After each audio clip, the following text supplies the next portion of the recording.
possible. That would be nice.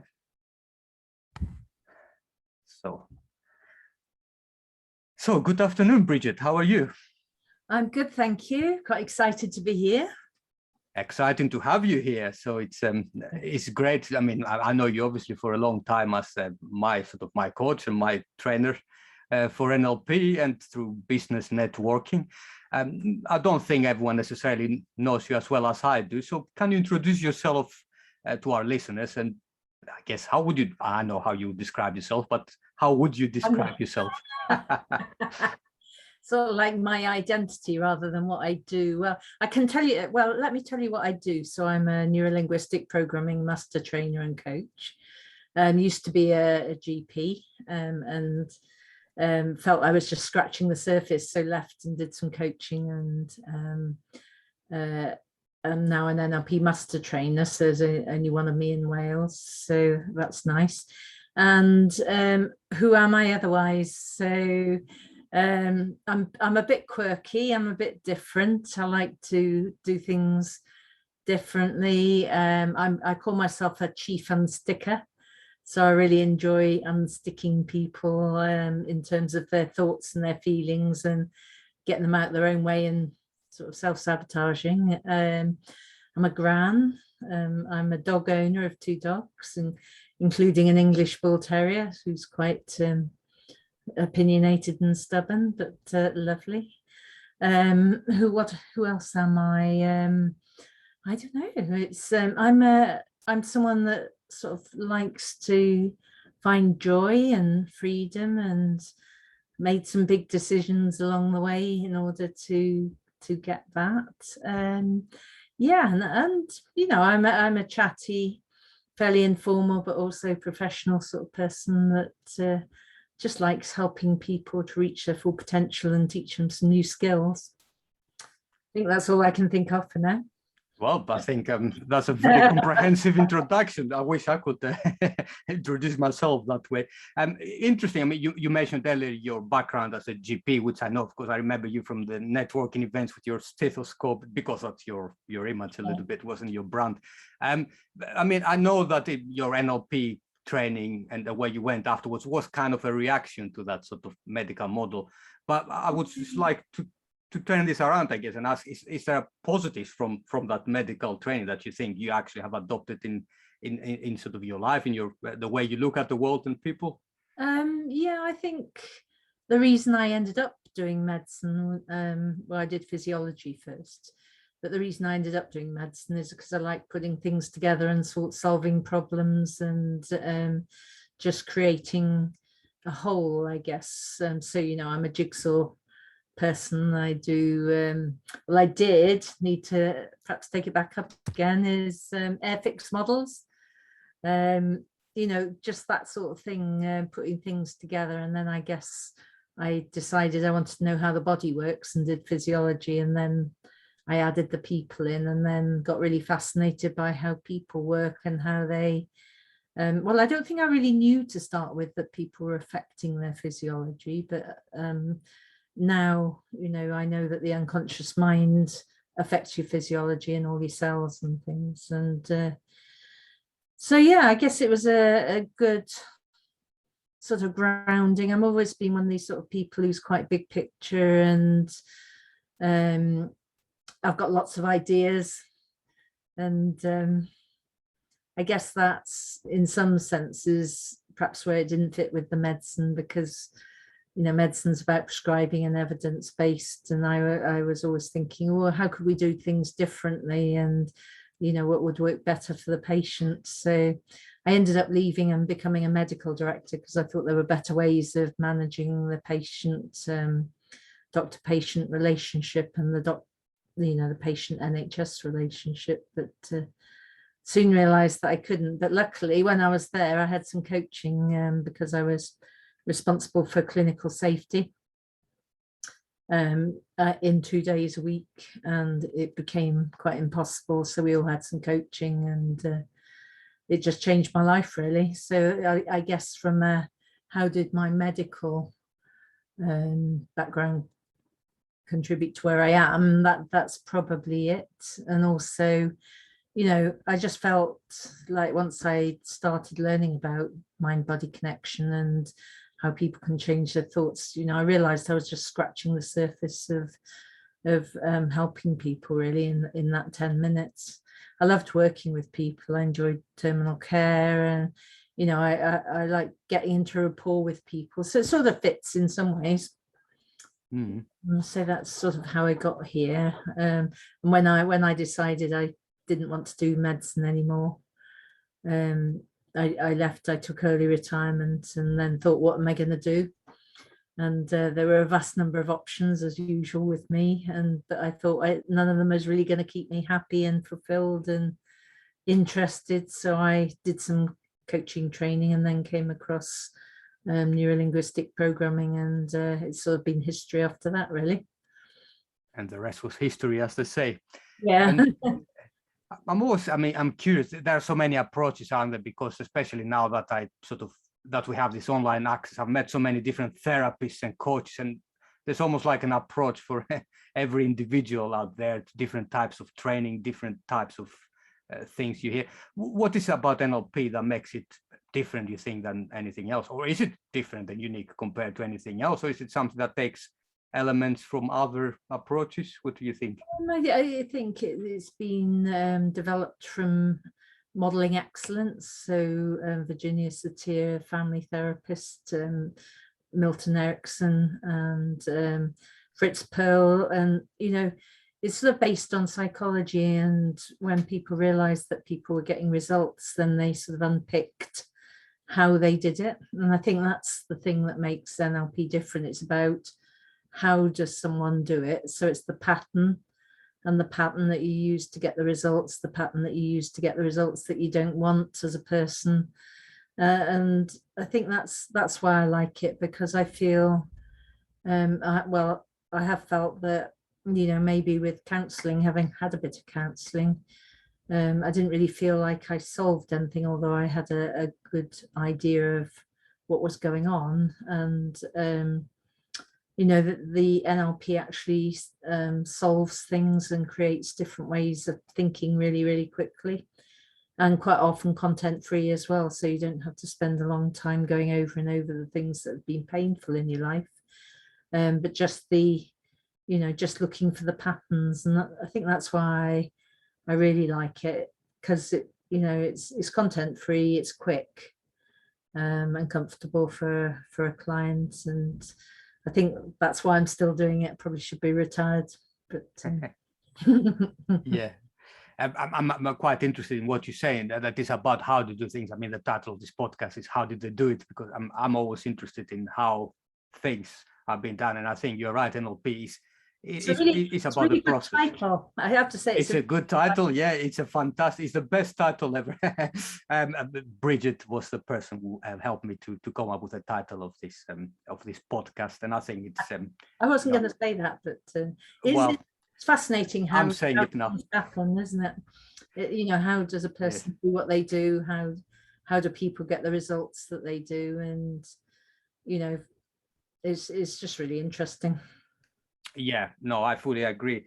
And I guess going back to what you were saying earlier, you talk about the way that you're a bit of a quirky and a curious person. Is that curiosity, you think, is that something that people are born with, something you develop throughout your life? And the reason I'm asking is because, when I look around me, there seems to be quite a lot of people who just perhaps go to work and then come back, maybe have a glass of wine or eat the dinner, whatever, then sit in front of the TV and then go to sleep. It sounds to me that a lot of people are perfectly happy to do that. So is it something that everyone can learn, or is it something you kind of need to have it in you? It's an interesting question. I mean, I was brought up in a fairly rules-based background, so let me just switch that off. 2 secs, and I have to cut this bit out. Sorry. That's all right. Yeah, my daughter. Cool. So I was brought up in a fairly rules-based background, but my parents were both scientists, so they were always curious, and I think I was encouraged to, do a lot of hobbies and learn about a lot of things. So I think some of it has come from them, but also a little tiny bit of the maybe a rebellion against, what one should do. So, there are certain rules that some people conform to in their life. And I tend to not do that. I work out what works best for me and then do that. So yeah, I mean, I think the whole of NLP is about curiosity and experimentation as well as patterns. So you're really looking for, what is it that this person is doing? So you're getting really curious, and then you're getting really curious about how you can help them as well. And, life is, so interesting, isn't it? And I sort of almost wish I'd started my life at this stage about sort of 30 years ago, but it is what it is, and just move forward being curious about absolutely everything now. So it's lovely. Yeah, absolutely. And I can see, I think everyone who follows you on social media can see how you like to draw these parallels as well, from perhaps little things that you observe, and then you sort of use them as a metaphor. Perhaps metaphors are quite important, aren't they, in NLP in general, not just in NLP, I guess. I think we all tell ourselves stories anyway, and sometimes when you tell people a story, they go inside and work some things out that are relevant to them rather than the story that I'm telling them, and that produces light bulb moments. And there's always, a lot of people have a conscious sort of check on things. So up to about the age of 7, if you told a child that there was a dragon outside selling ice creams, they'd probably go and check. But then the conscious sort of critical faculty sort of kicks in, and and you think, no, there is no such thing as a dragon. But yeah, where was I going with this, Costa? So I can't remember why I was talking about. Oh, metaphors, wasn't it? Metaphors, yeah. Sometimes, telling stories. We watch stories on telly. We watch stories on films. We've got the Shreks and the Cinderellas, and anything that you watch on telly, you'll relate in some way to yourself. And I think just noticing those things, and sometimes I've done a video blog with a chicken, because it was sitting in its chicken house, sitting on eggs that were never going to hatch, and not eating, not doing anything that would basically give it some joy, and it was all a bit purposeless. So I just picked the chicken up and talked to the chicken about, what is it doing, and other people will relate that story to themselves. So yeah, it's fun. I mean, I think life's got to be fun, and I'm always looking for fun and different things to do. So, yeah, absolutely. Also, I guess the thing I also wanted to ask regarding the stories, is that something fixed, you think, or do people have different stories, or can the story change, depends on where they are in their lives, or are we looking sort of for their story, I guess, to guide our lives?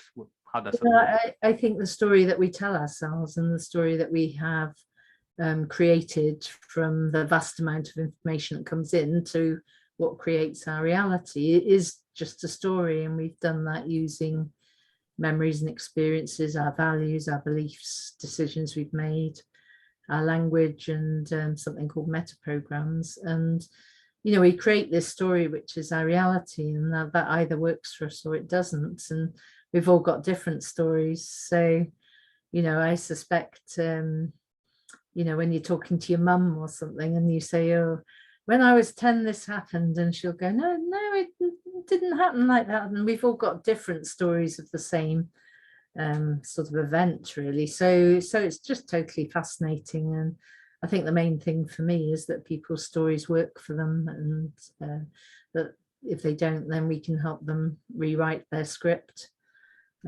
or their story, which does work for them. Yeah, I do have actually a story of myself about what you just illustrated, how your story can change. So when I was a kid, I always thought that I went with my mom to visit a cave somewhere. And while we're there, some sheep fell from the roof or whatever it was. There was a hole, and then it fell in the cave. And that's such a vivid memory that I was carrying for maybe 35 years. And when I was around, I think when I was 35 or so, I just went to Mama and said, hey, remember that time as a kid, you know, I went to use that cave and then that sheep fell. And she laughed. She said, that never happened. She said, that never happened. She said, what happened is we had a guide taking us around the cave. And he explained the way this cave was basically discovered was like there was a shepherd with his sheep, and the sheep fell in through a hole, and that's how the cave was discovered. But in my head, it was such a vivid sort of thing. For 35 years, I was carrying around the story. I've actually seen a sheep fall through a hole in a cave, and actually, yeah, if that is not a metaphor, then I don't know what it is. Let's call it a woolly story or something. A woolly story. Great, yeah. And it is, yeah. I'm just also thinking from my background, I've studied forensic psychology, and one of the main things, I mean, you study things and then you forget, don't you? But one of the things I've never forgotten is how unreliable the human memory is, really. So in terms of the things that we remember, it kind of changes and shifts the whole time. And I guess that fits in with the idea of the stories, what you're saying, because our stories help us to make sense, perhaps, for the gaps that are constantly being created through our lives. I always remember going to the Isle of Wight with my first husband, and we stayed on a boat with the kids, and we were on the shore just walking back, and there was a big fight happened outside and just by the boat, and the police turned up and they interviewed us both together, and we had totally different, it's almost frightening, really, isn't it? You know, of course I knew I was right and he was wrong, but of course.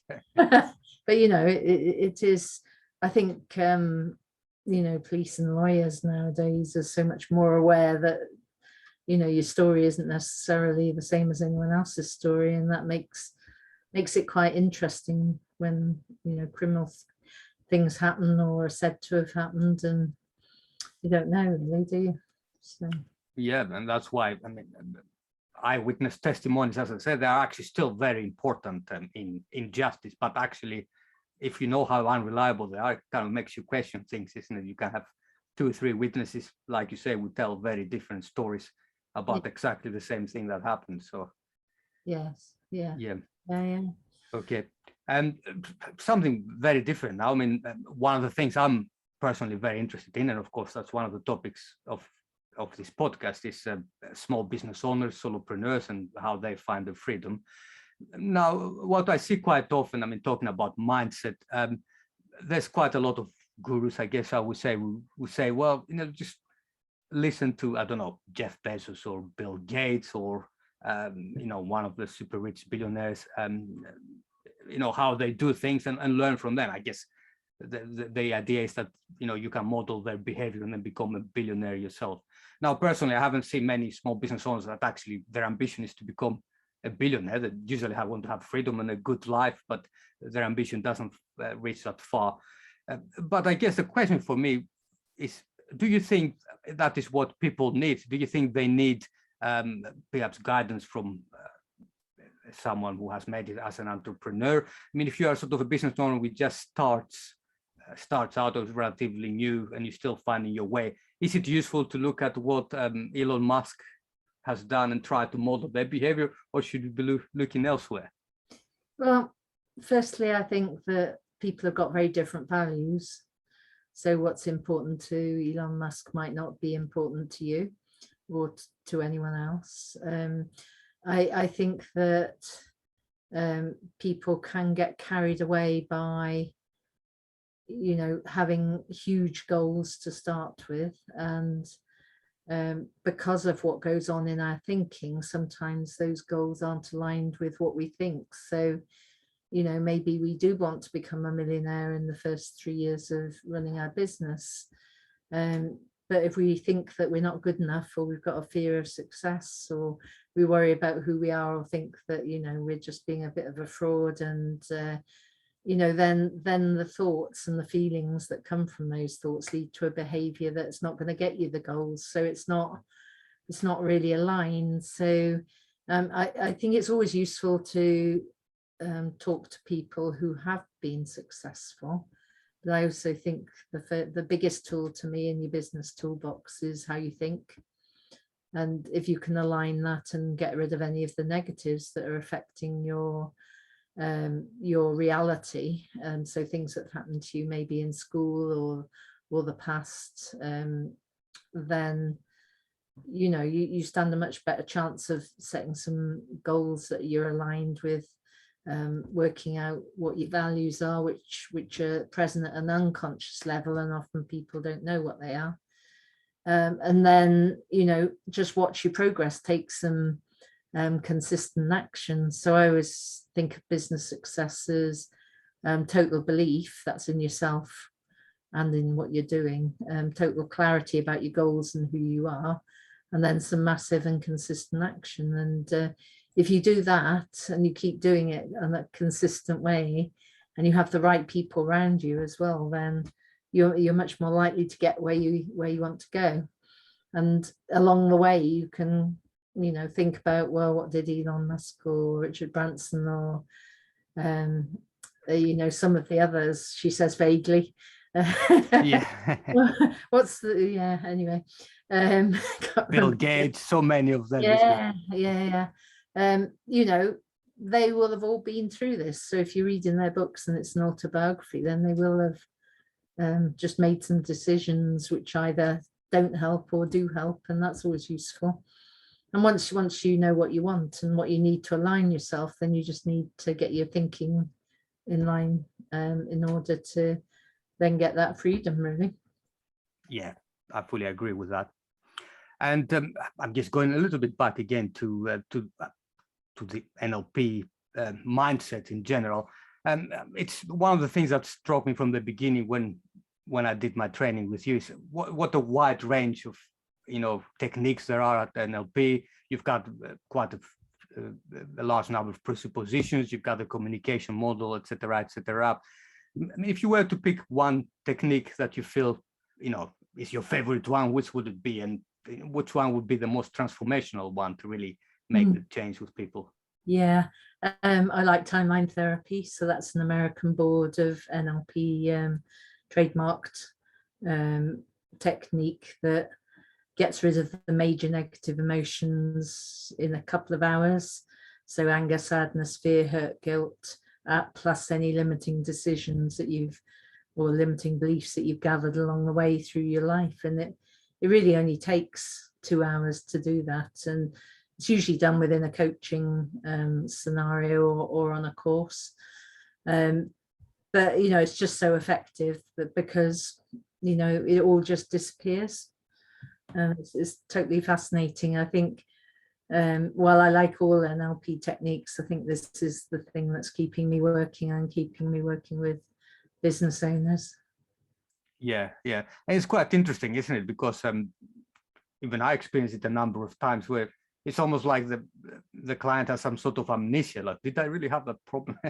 It's almost like they can't remember it anymore afterwards. No, I mean, I know I went through a phase of thinking that no one was on my side, and I went on a retreat with someone who did some timeline with me, and because I'd done timeline before, took about 15 minutes, and she said, well, what do you think now about that old belief? And I actually couldn't remember what it was, but I'd been doing the behavior that went with it for years probably, and it just went.